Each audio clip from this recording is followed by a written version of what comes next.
నమస్కారం. ఈరోజు మన పరిశీలనకు కొన్ని ఆసక్తికరమైన మూలాలు అందాయి. అవును. ఇవి బౌద్ధ ధర్మానికి సంబంధించినవి. ముఖ్యంగా బుద్ధుని ముఖ్య శిష్యులలో ఒకరైన మహాకశ్యపునికి సంబంధించినవి అంట. అవును, మహాకశ్యపుడు. ఆయన శిష్యుల గురించి ఒక కథ. సరిగ్గా. ఆయన ఇద్దరు శిష్యుల కథ ఒకటి ఉంది. దానితో పాటు సహవాసం అంటే మనం ఎంచుకునే స్నేహితుల ప్రాముఖ్యత గురించి కూడా ఈ మూలాలు చర్చిస్తున్నాయి. నిజమే. అయితే ఈ కథనం నుండి, మరి ఆ సహవాసం గురించి అది అందించే సందేశం నుండి మనం ఏమేం గ్రహించవచ్చో కొంచెం లోతుగా పరిశీలిద్దాం. తప్పకుండా. అసలు బౌద్ధ సంఘ చరిత్రలో మహాకశ్యపునికి ఒక ప్రత్యేక స్థానముంది. అవునట కదా. ఆయన శారీరకంగా బుద్ధుని పోలి ఉండేవారని, మరి ధ్యానంలో అంటే ముఖ్యంగా ఏకాగ్రత సాధనలో అసాధారణ ప్రతిభ చూపారని అంటారు. ఓ, చాలా కఠినమైన సన్యాస నియమాలను కూడా పాటించేవారట. అవునా? ఇక ఈ కథ పిప్పలి గుహ అనే ప్రదేశంలో జరిగినట్లుగా తెలుస్తోంది. అక్కడే మహాకశ్యపుడు నివసిస్తూ తన శిష్యులకు మార్గనిర్దేశం చేసేవారు. పిప్పలి గుహ. బహుశా ఈ కథనం ప్రసిద్ధ బౌద్ధ గ్రంథమైన ధమ్మపదం యొక్క వ్యాఖ్యానం నుండి గాని, లేదా అలాంటి పాత కథల సంకలనం నుండి గాని వచ్చి ఉండవచ్చు. సరే, ఇక కథలోకి వస్తే, పిప్పలి గుహలో మహాకశ్యపుని దగ్గర ఇద్దరి యువ భిక్షువులుండేవారంట శిష్యులుగా. అవును, ఇద్దరు. వాళ్ళిద్దరి స్వభావాలు పూర్తిగా వేరు. ఒక శిష్యుడు చాలా చురుకైనవాడు, గురువు పట్ల శ్రద్ధ కలవాడు. హీడ్ఫుల్ అన్మాట, మూలాల్లో చెప్పినట్లు. అదే పొద్దున్నే లేచి గురువుగారికి ముఖం కడుక్కోడానికి నీళ్లు పెట్టడం, దంతకాష్టం ఇవ్వడం. అంటే అప్పటి బ్రష్ లాంటిది. అవును, ఆ పుల్ల. ఆ ప్రదేశమంతా శుభ్రం చేయడం, ఇలాంటి పనులన్నీ ఆయనే చూసుకునేవాడంట. మరి రెండో శిష్యుడు? అతనా పూర్తిగా సోమరి. అంటే హీట్లెస్ అని చెప్పారు కదా మూలాల్లో. అవును. పనులు చేయకుండా తప్పించుకు తిరుగుతూ మొదటి శిష్యుడు చేసిన పనులను తానే చేసినట్లు గొప్పలు చెప్పుకునేవాడంట. అబ్బో. సాయంత్రం స్నానానికి నీళ్లు పెట్టే విషయంలో కూడా ఇదే పద్ధతి అంట. అవును, అక్కడే వస్తుంది అసలు విషయం. ఆ నీటి సంఘటన. అది కథలో ఒక ముఖ్యమైన మలుపు. ఏమిటది? అంటే ఆ సోమరి శిష్యుడు తీరుతో విసిగిపోయిన శ్రద్ధగల శిష్యుడు అతనికొక గుణపాఠం చెప్పాలనుకున్నాడు. సరే. ఒకరోజు మధ్యాహ్నం ఈ సోమరి భోజనం చేసి నిద్రపోతున్నప్పుడు ఆ మొదటి శిష్యుడు స్నానానికి నీళ్లు వేడిచేసి ఒక పెద్ద పాత్రలో పోసి ఎవరికీ కనిపించకుండా లోపల దాచిపెట్టాడంట. ఓ, అలాగా. తరువాత ఖాళీగా ఉన్న నీళ్లు కాచే పాత్రను పొయ్యిమీద పెట్టి దానిలో కొన్ని నీటి చుక్కలు వేసి ఆవిరొచ్చేలా చేశాడు. ఎందుకు? అదే, సాయంత్రం నిద్రలేచిన సోమరి శిష్యుడు ఆ పాత్ర నుండి ఆవిరి రావడం చూసి నీళ్లు రెడీ అనుకుని మహాకశ్యపుని దగ్గరకు పరుగెత్తాడు. సరిగ్గా. గురువుగారు స్నానానికి నీళ్లు సిద్ధం అని చెప్పాడు. తరువాత మహాకశ్యకుడు స్నానాల గదికి వెళితే అక్కడ నీళ్లు లేవు. ఆయన ఆశ్చర్యపోయి, సోదరా, నీళ్లెక్కడా అని అడిగారు. ఆ సోమరి కూడా ఆశ్చర్యపోయి ఉంటాడు కదా. అవును, అతను కూడా ఆశ్చర్యపోయి నీళ్లు కాచే గదికి వెళ్లి చూస్తే పాత్ర ఖాళీ. అయ్యో. వెంటనే తన తప్పు కప్పుచుకోవడానికి, చూశారా గురువుగారు, ఆ మోసగాడు అంటే మొదటి శిష్యుణ్ణి ఉద్దేశించి ఏం చేశాడో, ఖాళీ పాత్రను పొయ్యిమీద పెట్టి ఎక్కడికో వెళ్ళిపోయాడు. ఆవిరి చూసి నేను నీళ్లున్నాయనుకున్నాను అని మొదటి శిష్యుడిపై నింద మోపాడు. అబద్ధం చెప్పాడు మళ్ళీ. అవును, నీళ్లు తీసుకురావడానికి నదివైపు పరిగెత్తాడు. ఆ సమయంలో ఆ గందరగోళం మధ్యలో ఆ మొదటి శిష్యుడు వచ్చి తాను దాచిపెట్టిన వేడినీళ్ల పాత్రను తెచ్చి, గురువుగారు, క్షమించండి, నీళ్లు ఇక్కడున్నాయి, దయచేసి స్నానం చేయండి అని చెప్పాడు. అప్పుడు మహాకశ్యపుడికి విషయం అర్థమై ఉంటుంది. ఆయన అసలు విషయం ఏమిటని అడిగారు. ఆ మొదటి శిష్యుడంతా వివరించాడు. నా మిత్రుడికి ఒక గుణపాఠం నేర్పాలని ఇలా చేశాను. రోజూ నేను కష్టపడితే అతను ఏ పని చేయకుండా తానే చేసినట్లు పేర్కొట్టేస్తున్నాడు అని చెప్పాడు. అది విన్న మహాకశ్యపుడు ఆ సోమరి శిష్యుణ్ణి పిలిచి అడిగారు. అతను ఏం సమాధానం చెప్పలేకపోయాడు. మరి గురువుగారేం చేశారు? అప్పుడు మహాకశ్యపుడు, ఇతరుల శ్రమను నీదిగా చెప్పుకోవడం, అబద్ధం చెప్పడం తప్పు. ఇలాంటి ప్రవర్తన నీ ఆధ్యాత్మిక ఎదుగుదలకు ఆటంకం అని సున్నితంగానే మందలించారు. అయితే ఆ సోమరి శిష్యుడికది నచ్చుండదు. అస్సలు నచ్చలేదు. అదతని అహాన్ని దెబ్బతీసింది. కోపం పెంచుకున్నాడు. తర్వాతేం చేశాడు? మరుసటి రోజు భిక్షాటనకు వెళ్లకుండా ఆశ్రమంలోనే ఉండిపోయాడు. మహాకశ్యపుడు ఆ మొదటి శిష్యుడు కలిసి భిక్షకు వెళ్లారు. ఇదే అదునుగా భావించాడా? అవును. ఈ సోమరి శిష్యుడు మహాకశ్యపుణ్ణికి రోజూ దానం చేసే ఒక గృహస్థుడింటికి వెళ్లాడు. సరే. ఆ గృహస్థుడు గురువుగారు రాలేదేం అని అడిగితే, గురువుగారికి ఒంట్లో బాగాలేదు, ఆశ్రమంలో ఉన్నారు అని అబద్ధం చెప్పాడు. అయ్యో. మరి ఆయనకి ఇష్టమైన ఆహారమేదైనా పంపించమంటారా అని ఆ గృహస్థుడడిగితే ఫలానా తీపి పదార్థం కావాలని గురువుగారే అడిగినట్లు కల్పించి చెప్పి తెప్పించుకున్నాడు. అంటే గురువుగారి పేరు చెప్పి మోసం చేశాడు. అంతేకాదు, ఆశ్రమానికి తిరిగి వచ్చే దారిలోనే దాన్ని మొత్తం తినేశాడు కూడా. కథ ఇంకా ఉందా? ఉంది. కొన్నాళ్లకు ఎవరో ధాతలు మహాకశ్యపునికి మంచి నాణ్యమైన వస్త్రాలిచ్చారంట. అవును. ఆయన వాటిని తన శ్రద్ధగల నిజాయితీపరుడైన మొదటి శిష్యుడికి ఇచ్చారు. ఇది చూసి ఆ రెండో శిష్యుడికి అసూయ, కోపం ఇంకా పెరిగాయి. మహాకశ్యపుడు అతన్ని మళ్లీ పిలిచి, చూడు, నువ్వు పదే పదే తప్పులు చేస్తున్నావు, అబద్ధాలు చెప్పి ఆహారం తెచ్చుకున్నావు, ఇతరుల పనిని దొంగిలించావు. ఇవి సన్యాస జీవితానికి తగవు, నీ ప్రవర్తన మార్చుకో అని ఈసారి కొంచెం గట్టిగానే హెచ్చరించారు. ఈ హెచ్చరికతోనేనా మారాడా? లేదు, ఆ హెచ్చరిక అతనిలోని కోపాన్ని ఇంకా రెచ్చగొట్టింది. ఏం చేశాడు? ఆ పెల్లుబికిన కోపంలో ఆశ్రమంలోని మట్టి పాత్రలన్నిటినీ, అప్పట్లో అవే కదా వంటకి నిల్వకి వాడేవి, ఒక పెద్ద కర్ర తీసుకుని ముక్కలు ముక్కలుగా పగలగొట్టాడు. అబ్బో, అంతటితో ఆగిందా? ఆగలేదు. ఆవేశం చల్లారక ఆశ్రమానికే నిప్పుపెట్టి అక్కడి నుండి పారిపోయాడు. దేవుగా ఆశ్రమానికే నిప్పు పెట్టాడా? అవును. ఈ ఘోరమైన పనుల ఫలితంగా అతను కొద్ది కాలానికే చనిపోయి అవిచి అనే నరకంలో పుట్టాడని మూలం చెబుతోంది. అవిచి నరకమా? అంటే? బౌద్ధ విశ్వాసాల ప్రకారం అది అత్యంత తీవ్రమైన, చాలా కాలం బాధలనుభవించే నరకలోకాలల్లో ఒకటి. అంత తీవ్రమైన శిక్ష ఎందుకు? ఎందుకంటే అతని పనులు, ముఖ్యంగా మహాకశ్యపునిలాంటి అర్హతగల వ్యక్తికి హాని చేయడం, సంఘాస్తి అయిన ఆశ్రమాన్ని నాశనం చేయడం, ఇవన్నీ చాలా తీవ్రమైన అకుశల కర్మలుగా భావిస్తారు. అకుశల కర్మ అంటే? అంటే అహితకరమైన, హాని కలిగించే, చెడు ఫలితాల్నిచ్చే పనులు. కర్మసిద్ధాంతం ప్రకారం చేసిన పనులకు తగ్గ ఫలితం తప్పకుండా ఉంటుందని ఈ కథ స్పష్టం చేస్తోంది. పని ఎంత తీవ్రంగా ఉంటే దాని ఫలితం కూడా అంతే తీవ్రంగా ఉంటుంది. ఇదొక హెచ్చరిక లాంటిది. ఈ విషాద సంఘటన తర్వాత కొందరు భిక్షువులు అంటే బౌద్ధ సన్యాసులు బుద్ధుని దగ్గరకు వెళ్లి జరిగిందంతా చెప్పారంట. అవును, నివేదించారు. అప్పుడు బుద్ధుడు ఒక ఆశ్చర్యకరమైన విషయం చెప్పారట. ఏమిటది? ఆ సోమరి శిష్యుడు ఈ జన్మలోనే కాదు, పోయిన జన్మలో కూడా ఇలాగే ప్రవర్తించాడని చెప్పారట. ఇక్కడే కథ మరో మలుపు తిరుగుతోంది. ఓ, పూర్వజన్మ వృత్తాంతమన్నమాట. అవును. బుద్ధుడు వారికి ఒక జాతక కథ అంటే తన లేదా ఇతరుల పూర్వజన్మలకు సంబంధించిన కథను చెప్పారట. అవును, ఆ జాతక కథ ప్రకారం పూర్వజన్మలో మహాకశ్యపుడు హిమాలయాల్లో నివసించే ఒక పక్షి అంట. పక్షా? అవును. అది ఎంతో శ్రమతో, నేర్పుతో గాలికి, వానకి, చలికి తట్టుకునేలా చాలా గట్టిగా, అందంగా ఒక గూడు కట్టుకుందట. సరే. అదే చెట్టు కింద ఒక కోతి నివసించేదట. ఇదే ఆ సోమరి శిష్యుడి పూర్వజన్మ. ఆ కోతిక దానికి ఇల్లు లేదా? లేదు. వర్షాకాలం వచ్చినప్పుడు ఆ కోతి పాపం చలికి వణుకుతూ, వర్షంలో తడుస్తూ బాధపడేదట. దాన్ని చూసి ఆ పక్షి జాలిపడి ఉంటుంది. ఖచ్చితంగా. పక్షి అంటే మహాకశ్యపుడు చూసి, మిత్రమా, నీకు బలమైన చేతులు, కాళ్ళు, తెలివితేటలున్నాయి కదా, నాలాంటి చిన్న పక్షి ఇంత మంచి గూడు కట్టుకుంది, నువ్వు కూడా నీకోసం ఒక ఇల్లు కట్టుకోకూడదా? అలా చేస్తే ఈ వానకీ చలికి కష్టపడక్కర్లేదు కదా అని మంచి సలహా ఇచ్చింది. ఆ కోతి వినిందా? ఒకసారి కాదు, 2 సార్లు కాదు, ఆ పక్షి చాలాసార్లు ఇదే సలహా ఇచ్చేసరికి కోతికి విసుగు, కోపం వచ్చాయంటే. ఎందుకు?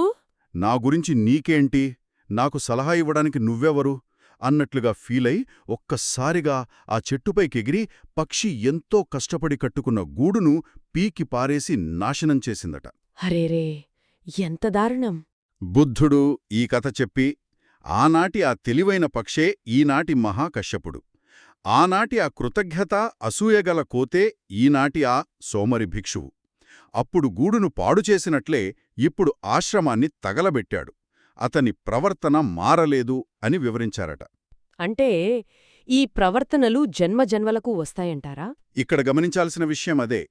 మన పనుల వెనుక ఉండే మానసిక ప్రవృత్తులు అంటే అసూయ, సోమరితనం, కోపం లాంటివి జన్మజన్మలకు కొనసాగే అవకాశముందని, వాటిని గుర్తించి మార్చుకోకపోతే అవే మళ్లీ మళ్లీ వినాశనానికి దారితీస్తాయని ఈ కథ ఒక రకంగా హెచ్చరిస్తోంది. ఇది యాదృచ్ఛికం కాదు, ఒక లోతైన కర్మ సంబంధిత నమూనా లాంటిది.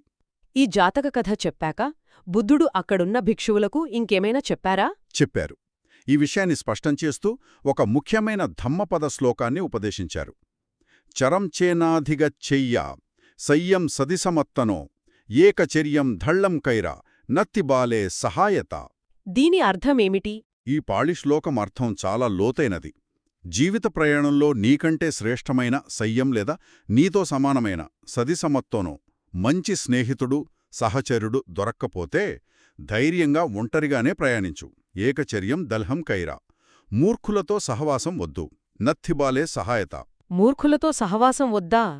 బాల అంటే మూర్ఖుడా? ఇక్కడ బాల అంటే కేవలం తెలివి తక్కువవాడు అని మాత్రమే కాదు, ఇంకా లోతైన అర్థముంది. ఆధ్యాత్మికంగా పరిణితి లేనివాడు, చెడు గుణాలతో నిండినవాడు, క్రమశిక్షణ లేనివాడు, మనల్ని కూడా తప్పుదారి పట్టించగల వ్యక్తి అని అర్థం చేసుకోవాలి. ఓహ్, అలాగా. అంటే శీలము, సమాధి, ప్రజ్ఞ వంటి మంచి గుణాల పెంపునకు ఆటంకం కలిగించే వారితో స్నేహం కంటే ఒంటరిగా ఉండటమే మేలుని బుద్ధుని ఉపదేశం. అంటే మనం ఎవరితో తిరుగుతున్నామనేది మన జీవితాన్ని అంతగా ప్రభావితం చేస్తుందన్నమాట. ఖచ్చితంగా. దీని కొంచెం విడమర్చి చూద్దాం. చెడు స్నేహం ఎలా కిందికి లాగుతుందో ఆ సోమరి శిష్యుడి కథే ఒక ఉదాహరణ కదా? అవును. అతనిలోని సోమరితనం, అసూయ, కోపం చివరికి అతని వినాశనానికే దారితీశాయి. అంటే దుర్గుణాలతో ఉన్నవారితో ఎక్కువ సమయం గడిపితే తెలియకుండానే వాళ్ల ప్రభావం మనపై పడి మనము బలహీనపడతామా? ప్రమాదముంది. చూడండి, మన సామాజిక వలయం కేవలం పరిచయాల సమూహం కాదు. అది మన ఆలోచనలను, అలవాట్లను, చివరికి మన భవిష్యత్తును కూడా తీర్చిదిద్దుతుంది. నిజమే. సహవాసులను ఎంచుకోవడమంటే ఒక రకంగా మన ప్రయాణ దిశను ఎంచుకోవడమే. సద్గుణాల వైపు ఎదగడమా, లేక ఆ లోపలి కోతి అంటే మనలోని దుర్గుణాల ప్రభావంతో పతనమవ్వడమా అనేది ఆ ఎంపికపై ఆధారపడి ఉంటుంది. మరి మంచి స్నేహితులు సంగతి? అదే సమయంలో మంచివాళ్లతో, మంచి గుణాలు, లక్ష్యాలు ఉన్నవారితో స్నేహం చేస్తే వారిలోని ఓర్పు, దయ, క్షమ, జ్ఞానం, ఏకాగ్రత లాంటి లక్షణాలు మనకు స్ఫూర్తినిస్తాయి. వాటిని మనము అలవర్చుకోవడానికి ప్రయత్నిస్తాం. అవును. మంచి సహవాసం మనలోని మంచిని బయటకు తెస్తుంది, మన శక్తిని పెంచుతుంది. ఇది వినడానికి బాగానే ఉంది కానీ ఆచరణలో ఒక సందేహం వస్తోంది. ఏమిటది? మనకంటే బలహీనంగా ఉన్నారని లేదా ఈ బాల నిర్వచనంలోకి వస్తారని కొందరిని పూర్తిగా దూరం పెట్టేయడం అది కరుణకు వ్యతిరేకం కాదా? వాళ్లకు సహాయం చెయ్యక్కర్లేదా? ఇది చాలా ముఖ్యమైన ప్రశ్న, ఆచరణాత్మకమైనది కూడా. చూడండి, బౌద్ధం కరుణను ఎంతగా నొక్కి చెబుతోందో ప్రజ్ఞను అంటే వివేకాన్ని కూడా అంతే నొక్కి చెబుతుంది. రెండూ ముఖ్యమే. అవును. ఇక్కడొక సూక్ష్మభేదాన్ని గమనించాలి. ఆ ధమ్మపద శ్లోకం హెచ్చరిస్తున్నది ఎవరి గురించి? మనల్ని కూడా కిందికి లాగే, మన ఆధ్యాత్మిక సాధనకు పూర్తిగా అడ్డుపడే బాలసహవాసం గురించి. అలాంటి వారి వల్ల మనకు మేలు జరగదు, వారికి కూడా జరగదు. సరే. అయితే ఎవరైనా నిజంగా తమ తప్పు తెలుసుకొని మారగానికి సిద్ధంగా ఉండి సహాయం కోసం చూస్తుంటే వారికి కరుణతో, వివేకంతో సహాయం చేయడంలో తప్పులేదు. కానీ ఆ సహాయం చేసే క్రమంలో వారి నెగటివ్ ప్రభావానికి మనం లోను కాకుండా మనల్ని మనం కాపాడుకోవాలి. ఇది ముఖ్యం. మహాకశ్యపుడు కూడా ఆ సోమరి శిష్యుడిని మందలించారు కదా? అవును, మందలించారు, హెచ్చరించారు. అది కూడా ఒక రకమైన కరుణే. కాని ఆ శిష్యుడు మారడానికి సిద్ధంగా లేనప్పుడు బలవంతంగా మార్చలేరు కదా. నిజమైన సహాయమంటే ఎదుటివారిని శక్తిమంతులను చేయడం, వారి చెడు పద్ధతులను ప్రోత్సహించడం కాదు. ఆ గీత ఎక్కడ గీయాలనేది వివేకంతో నిర్ణయించుకోవాలి. అర్థమైంది. ఇంకో విషయం, మూలాల్లో హీట్ఫుల్ శిష్యుడు, హీట్లెస్ శిష్యుడు అన్నారు కదా. అంటే సాధన పట్ల శ్రద్ధ ఉన్నవాడు, లేనివాడు అని. అలాగే సాధనలో నిలకడ గురించి కూడా చెప్పారు. అంటే పైకి కనిపించే మర్యాదలు, ప్రవర్తన కంటే సాధన పట్ల ఉండే అసలైన నిబద్ధత, నిలకడ ముఖ్యమంటారా? నిస్సందేహంగా. బాహ్య ప్రవర్తన, మర్యాదలు ముఖ్యమే, కాదనను. కాని అవి కొన్నిసార్లు పైపై మెరుగులే కావచ్చు. అసలైన మార్పు అనేది అంతర్గత సాధన ద్వారానే వస్తుంది. ఉదాహరణకి, కొందరు పైకి చాలా వినయంగా, మర్యాదగా కనిపించవచ్చు. కాని ధ్యానం, శీలం వంటి సాధనల విషయంలో చాలా అశ్రద్ధ, సోమరితనం కలిగి ఉండవచ్చు.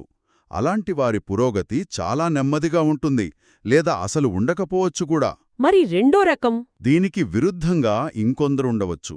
వాళ్ళు మొదట్లో కొంచెం కఠినంగానో లేదా సామాజికంగా అంత నేర్పు లేనివారిగానో అనిపించవచ్చు, కాని సాధన పట్ల తీవ్రమైన నిబద్ధత, నిరంతర ప్రయత్నం కలిగి ఉంటారు.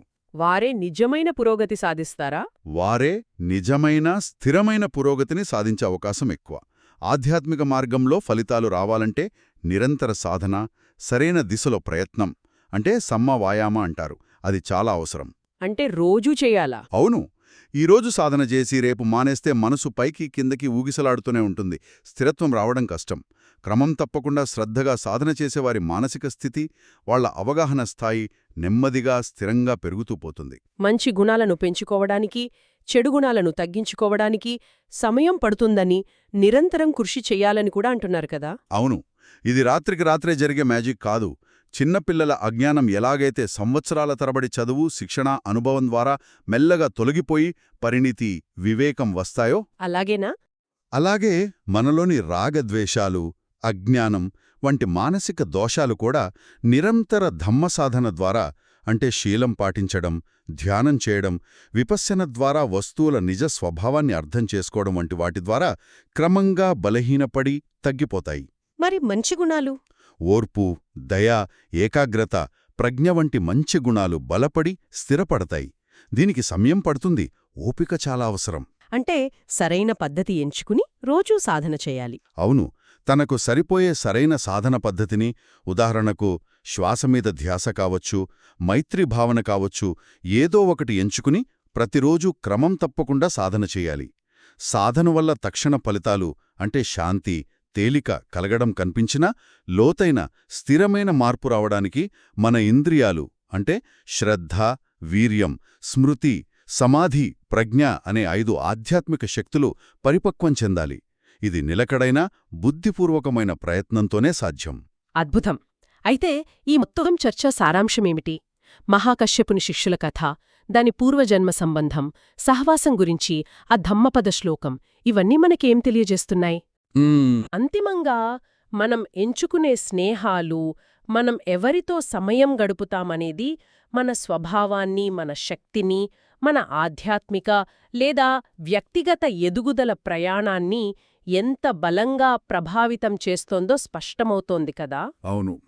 చెడు సాంగత్యం మనల్ని తెలియకుండానే కిందకి లాగితే, మంచి సాంగత్యం మనల్ని పైకి తీసుకెళ్లడానికి సహాయపడుతుంది. సరిగ్గా చెప్పారు. మీరు చెప్పినట్లే సంగ్రహించారు. ఈ మూలాల వెలుగులో వినేవారి కోసం ఒక చివరి ఆలోచనను రేకెత్తించాలనుకుంటున్నాను. చెప్పండి.